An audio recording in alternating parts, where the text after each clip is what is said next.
Lucrez de multă vreme cu ea, cred că de 2 ani lucrăm împreună. Se lucrează foarte, foarte rapid și eficient așa cu ea. Aș dori tuturor să lucreze cu Mineli, să aibă șansa de a lucra cu Mineli, dar nu toți au șansa de a lucra cu Mineli. Noi suntem niște băieți norocoși. Eu, Sebi și Bucotoi. Suntem cu Mineli în platou, în această seară avem invitată. Astăzi facem ceva frumos. Cum e să lucrezi cu Mineli? O forță, îmi place mult de tot, o plăcere. Nu aștept să mai facem încă o piesă mare. Suntem focusați pe muncă.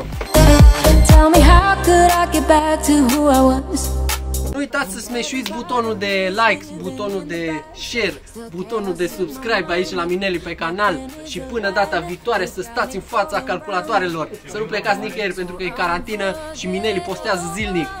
Bam!